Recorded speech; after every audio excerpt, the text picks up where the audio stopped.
The United States military has reportedly drawn up contingency plans for a possible strike in Nigeria.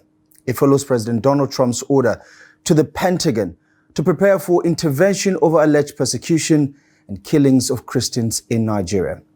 According to U.S. reports, the plans come from the Africa Command, AFRICOM, which currently oversees over 6,000 to 7,500 American troops spread across the African continent.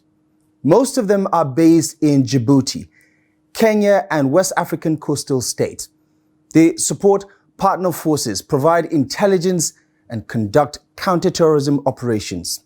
Now, Nigeria is on the radar. Sources say 3 levels of engagement are under consideration: heavy, medium, and light. Each comes with its own risks and consequences. The heavy option would send a U.S. aircraft carrier strike group to the Gulf of Guinea. From there, fighter jets or bombers could target insurgent camps deep inside northern Nigeria. The medium plan involves drone operations using MQ-9 Reapers and MQ-1 Predators for precision strikes.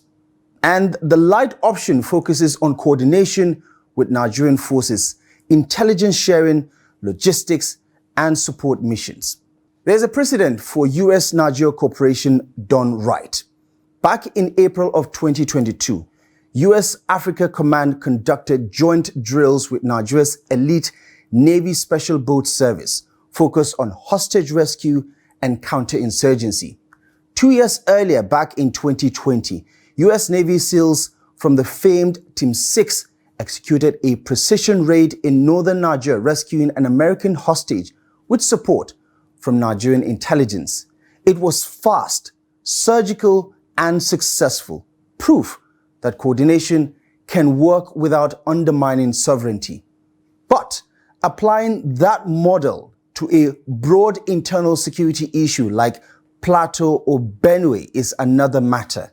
It will require real-time intelligence sharing, controlled air access, and boots on the ground in civilian areas, which many experts say is a recipe that could easily go wrong.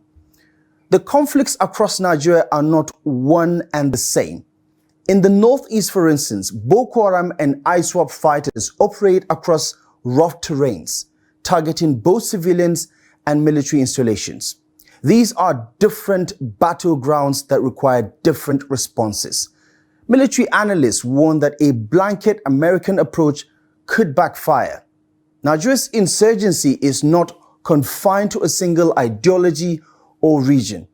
Bombing one part of the country could inflame another, and if Nigeria refuses to cooperate by, say, denying access, airspace clearance, or intelligence, the US might act unilaterally.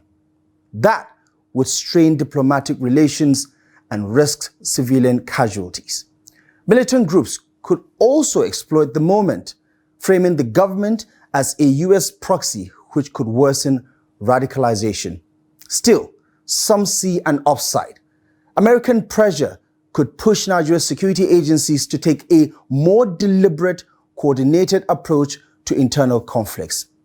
It could attract fresh international focus, more intelligence sharing, better funding, and a stronger military posture.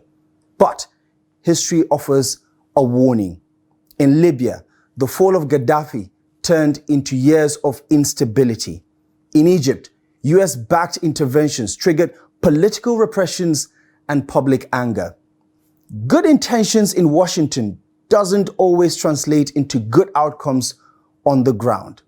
Operationally, the US also faces its own limits. After withdrawing from bases in Niger earlier this year, it lacks a nearby launch platform for sustained drone missions. Deploying an aircraft carrier to the Gulf of Guinea will stretch US naval capacity already engaged in the Pacific and in the Middle East. As both nations weigh their options, one thing is clear: any military move in Nigeria will carry high stakes for diplomacy, security, and regional stability. A single misstep could turn a crisis of perception into a crisis of consequence.